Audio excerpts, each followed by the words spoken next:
నమస్తే, welcome to Andhraprabha. నేను Raghunandan.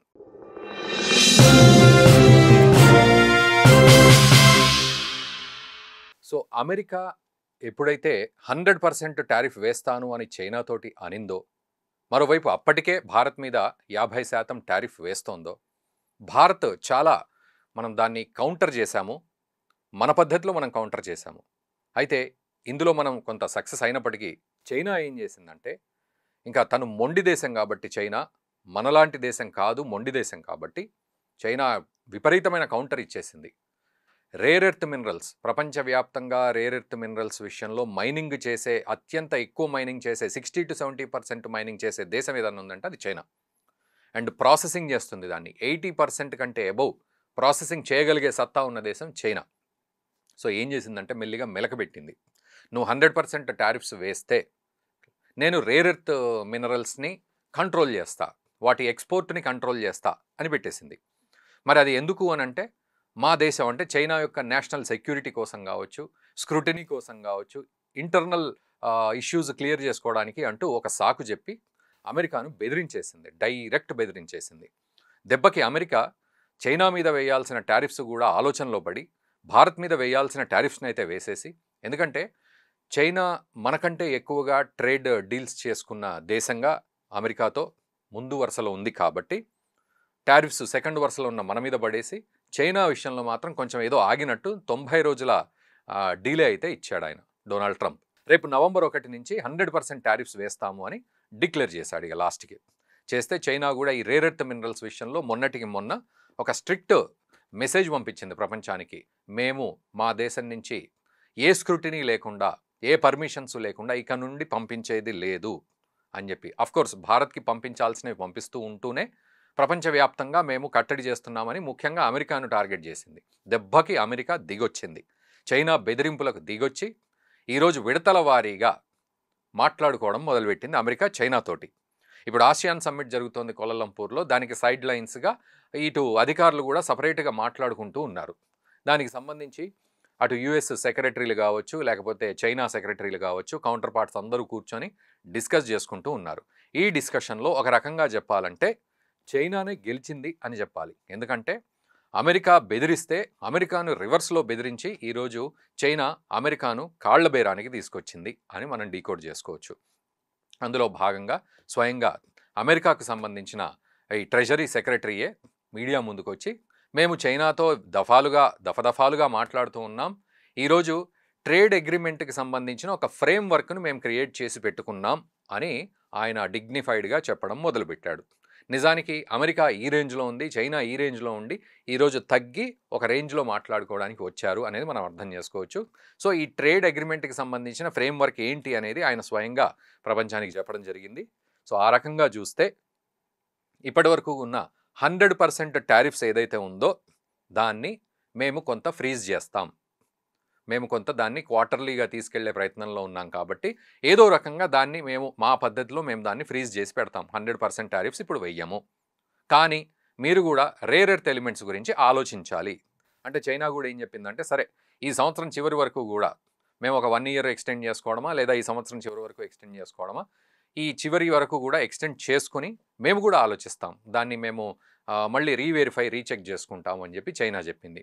So అది దానికి ఒక ప్రత్యేకమైన డేట్ అంటూ ఏమీ చెప్పలేదు, కానీ మేము దాన్ని వెనక్కి పుష్ చేస్తున్నాం అనేది అయితే చెప్పింది. అది సంవత్సర కాలం కావచ్చు, లేదా ఈ సంవత్సరం చివరి వరకు కావచ్చు. ఎందుకంటే ముఖ్యంగా డొనాల్డ్ ట్రంప్ అండ్ జిన్పింగ్ రేపు సౌత్ కొరియాలో మీట్ అవ్వబోతున్నారు. మేబీ అక్టోబర్ 30 కావచ్చు, లేదా నవంబర్ 1st వీక్ కావచ్చు. ఓవరాల్గా అక్టోబర్ 30 అనేది అయితే ఇప్పుడు మనకు తెలుస్తున్న డేట్. అండ్ నవంబర్ 10th లోపు కొంత అఫీషియల్ మీట్స్ కూడా ఇంకా ఉన్నాయి. సో ఈ రకంగా మీట్ అయ్యే అవకాశం ఉంది.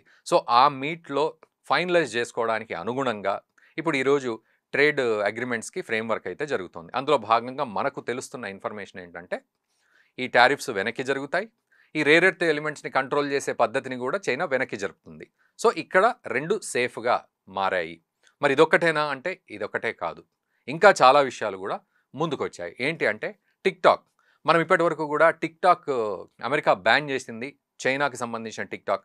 మన దగ్గర కూడా దాదాపు 50 యాప్స్ బ్యాన్ చేశాము ఇదివరకు, ఇంకా వాటి సంఖ్య ఎక్కువనే ఉంది.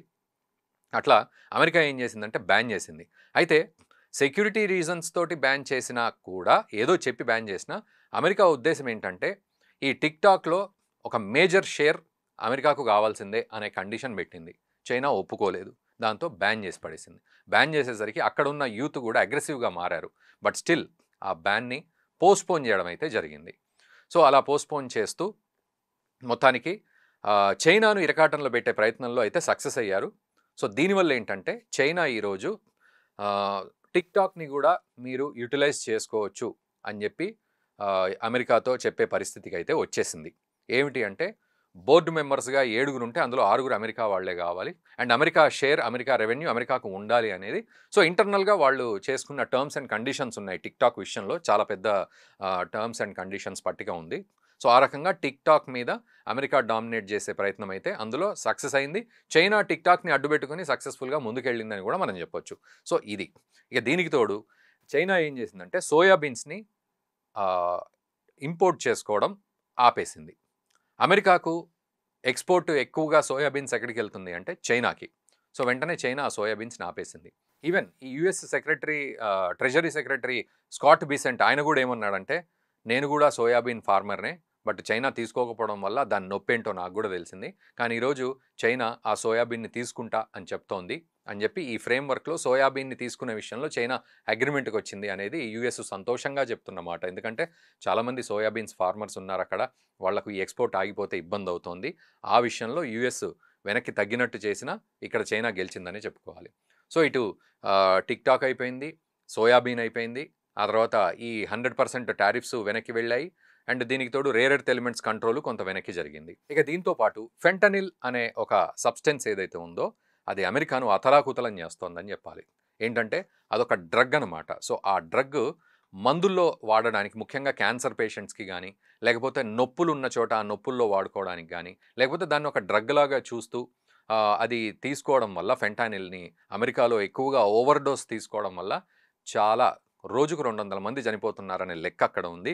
దాదాపు సంవత్సరానికి 70-80 వేల మంది చనిపోతున్నారు అమెరికాలో. ఇదొక పెద్ద వేవ్‌గా క్రియేట్ అయింది అనేది అమెరికా యొక్క పెద్ద బాధ.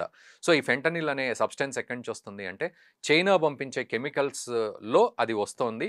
దాన్ని మెక్సికో ఆహ్, ప్యూరిఫై చేసి, దాన్ని డిస్టిల్ చేసి, ఆ సబ్స్టెన్స్‌ని స్మగుల్ చేస్తోంది అమెరికాకు అనే ఒక కాన్సెప్ట్ ఉంది.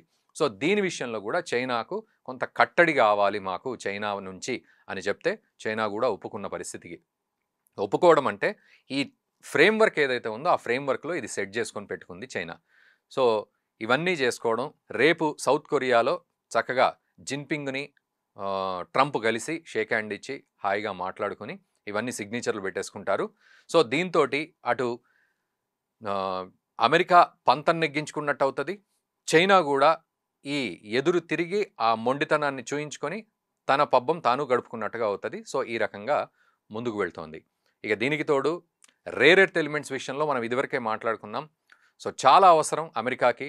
సో, అమెరికా ఏం చేసింది అంటే ఈ చైనా ఇంపార్టెన్స్‌ని ఇట్లాగే తగ్గించడానికి ఇలాంటి టారిఫ్స్ ఈరోజు కాంప్రమైజ్ అయినా రేపటి రోజున తగ్గించుకోవడానికి అటు ఆస్ట్రేలియా తోటి, తర్వాత ఇప్పుడు ఆసియాన్ సమ్మిట్‌లో ఉన్న దేశాలతోటి కూడా అగ్రీమెంట్స్ చేసుకుంటోంది. అండ్ ఆల్రెడీ మనకు తెలుసు పాకిస్తాన్‌తో ఈ రేర్ ఎర్త్ మినరల్స్ విషయంలో అగ్రీమెంట్స్ చేసుకొని ఒక పెద్ద షిప్ కూడా కంటైనర్ షిప్ కూడా అమెరికాకు వెళ్ళిందనే విషయం మనం ఇదివరకు వీడియోలో మాట్లాడుకున్నాం. సో, ఆ రకంగా అమెరికా చైనా డామినెన్స్‌ని లాంగ్ రన్‌లో తగ్గించడానికి ప్రయత్నం చేస్తూనే ఉంది రేర్ ఎర్త్ విషయంలో. అండ్ ఈ రకంగా ట్రేడ్ డీల్ విషయంలో తన సేఫ్టీ చూస్తూ చైనాకు కొంత తలొగ్గినట్టు కనబడ్డా భవిష్యత్తులో ప్రమాదం అయితే చైనాకు ఖచ్చితంగా ఉంటుంది. బట్ చైనా ఒక బిగ్గెస్ట్ మార్కెట్ ప్లేస్‌ని క్రియేట్ చేస్తోంది కాబట్టి ఈరోజు చైనా బతికి బట్టగట్టుతోంది.